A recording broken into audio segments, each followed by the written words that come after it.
It was like so funny. The whole thing just like exploded. Well, what did you do with the leftover parts? Oh, hi again. Hey everyone. Welcome back to our second edition of, well, I don't really know the name of these yet, but welcome back to the labs of Curriculum Research and Discovery. Hey Jeremy. You know, you're still in black and white, and so am I. Oh, that must be left over from last month. That's easy enough to fix. Watch this. Wow, cool. And speaking of cool, we have some cool stuff to show you, so let's get on with the show.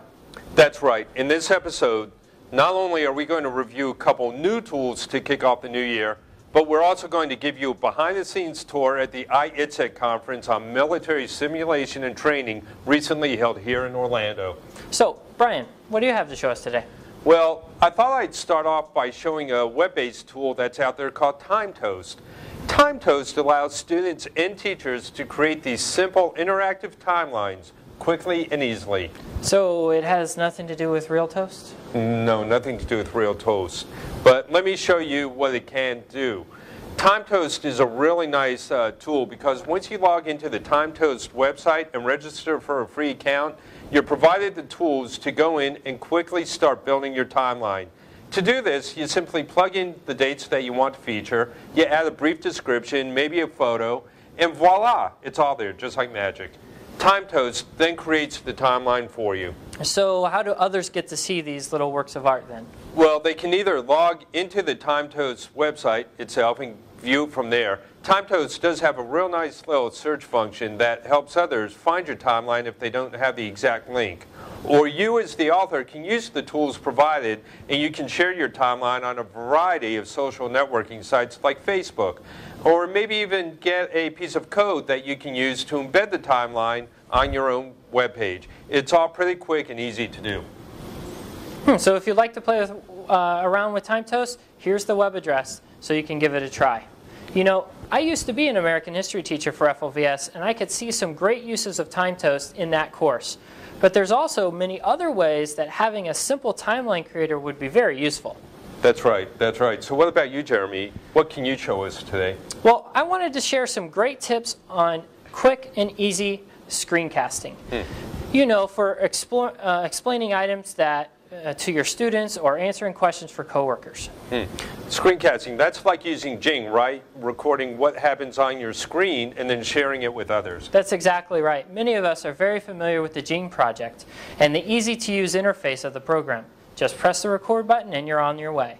However, now things are getting even easier with some Java-based recorders that are hitting the internet. Java, nothing to do with coffee, right? That Java just means that you don't need to install any other programs. Correct. As you can see, if we navigate to the Screencast LE site... I thought it was Screencastle. Well, it might be. Screencast LE, Screencastle, we don't know. But anyway, on the page, there's a big red button. Just press that and you're recording. No additional software needed. What I like about this is when you're finished, you automatically receive just about any link you might need for the video. Direct link, HTML embed code, etc. Yeah, and if I understand it right, one thing that you need to note is that not only does it record your screen, but if you'd like to, it can also record audio from a microphone, which is nice if you'd like to narrate what people are looking at. However, it will not record the audio from your computer itself. That's right. Now, Screencast LE is not the only one of these Java-based recorders out there. Another one that we really like is called ScreenJelly. However, it's a bit more complex after you record the video. You need to set up a user account, but you do have more sharing options like posting to Twitter and Facebook and so on. So these programs are perfect for informal sharing too. For example, we like to use them here when comparing or exploring ideas and resources that we could use in the lab. And for teachers, they could be really useful when you need to quickly explain something to a student or give custom feedback with a touch of personalization. And just imagine if our students started using these programs to create projects for their courses. Yeah, well, as promised, we also wanted to report on our recent visit to IITSEC, or ITSEC for short. What's it? No, not what's it, IITSEC.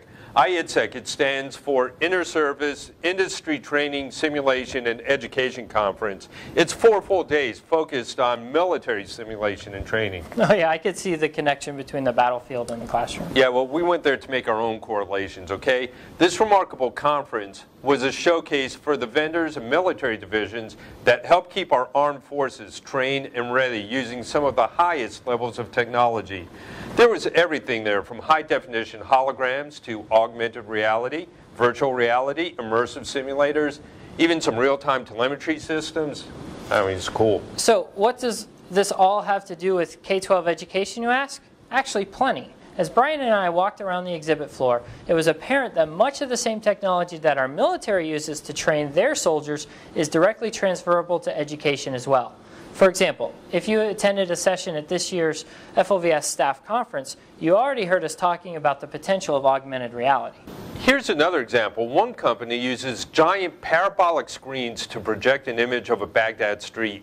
When soldiers stand up close, they're now immersed in this virtual environment. Now imagine if we could do something like that, perhaps in cooperation with a brick-and-mortar school district. But instead of Baghdad, we're immersing students in ancient Rome, or one of Saturn's moons, or maybe even the human body. Wow, that would be the ultimate field trip. Yeah, that's right. As the old saying goes, you never know where a good idea is going to come from. Some of this technology might actually be deployable right away, and we're always looking into that. Others, maybe not until some future time. But the important thing is for FLVS to be out there seeing what's new and figuring out just how we can use it for creating these phenomenal educational experiences for our students. Now, on to this episode's Google Spotlight. Google Wave has hit the technosphere with a splash. This emerging communication tool facilitates real-time and asynchronous collaboration. I like to think of Wave as a cross between email, instant messaging, and a wiki. The platform allows for the posting of what they call waves, which are threaded conversations. You can invite individuals or groups to a wave, and you can work on the same wave in real time. Wave also allows users to go back and make edits to the entries. Right. Wave has an expanding library of extension and tools that can be loaded into a Wave to allow for additional functionality. For example, there are conference call, video chat, and even survey features. Recently, we used Wave to take notes during a meeting. It was great to have everyone collaborating on one document in real time, kind of like what Etherpad used to be. Wait, didn't Google just buy out Etherpad? That's right, they did, so I hope to see some improvements in that area. Yeah, that's an important point to make because Wave is just in preview mode right now, and they're constantly adding new functionality. Over the last 4 months, Google has been slowly releasing more and more invites to the system, and you need an invitation to join. So hopefully you already have one, and if you don't, you know someone who's already riding the wave. Well, that about wraps it up for this month. Next time, we'll be back to showcase some more cool stuff, including a report from our West Coast visit to a little company in Cupertino, California, and some others in the Bay Area. That's right. But for right now, let me show you this new iPhone application that I just came up with. It's pretty cool. Happy New Year, everybody. Happy New Year.